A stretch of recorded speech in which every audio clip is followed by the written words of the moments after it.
कर्जबाजारीपणाच्या छायेतून एका युगप्रवर्तक कलाकृतीचा जन्म म्हणजेच बॉबी चित्रपट। यंदा या चित्रपटाला तब्बल 50 वर्ष पूर्ण होत आहेत। पण त्या निर्मितीमागे होती एका महान दिग्दर्शकाची धडपड, जिद्द आणि तडफड। बॉबी म्हणजे केवळ चित्रपट नव्हे तर संकटाशी दोन हात करणाऱ्या राज कपूरच्या संघर्षाचं प्रतीक होय। याच संघर्षाबद्दल अपरिचित गोष्ट सांगणारं न्यूज कट्ट्याचं हे विशेष वृत्त। 1970 साली मेरा नाम जोकर फ्लॉप झाला आणि राज कपूर आर्थिक संकटात सापडले।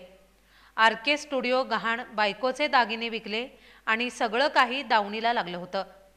राजेश खन्नासारखा सुपरस्टार विनामूल्य काम करायला तयार होता, तरीही राज कपूरनं स्वाभिमान जपला आणि नवीन चेहऱ्यांना संधी दिली।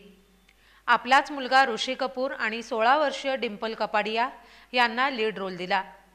गायक नौखे, गीतकार नौखे, संगीत दिग्दर्शक नवीन, एवढं सगळं जोखमीचं। पण राज कपूरचा आत्मविश्वास ढळला नाही। शूटिंग सुरू असताना डिंपलनं राजेश खन्नाशी लग्न केलं, गर्भवती झाली आणि शूटिंग थांबलं। तरीही अटीच्या आधारे परवानगी मिळाली आणि चित्रपट पूर्ण झाला। मैं शायर तो नहीं, झूठ बोले कव्वा काटे, बेशक मंदिर मस्जिद तोडो ही गाणी इतिहास घडवून गेली। चित्रपट एवढा गाजला की बॉबी पाहण्यासाठी बॉबी बसेस चालवल्या गेल्या। हा चित्रपट केवळ यशस्वी नव्हता, तर त्यानं राज कपूरला आर्थिक अंधारातून बाहेर काढलं आणि अनेक नव्या कलाकारांना नवी दिशा दिली। 50 वर्षांनंतरही बॉबी म्हणजे केवळ चित्रपट नव्हे तर अढळ संघर्षाचा झंझावात आहे। आणि शेवटी हेच यश एका कलाकाराला अपेक्षित असतं।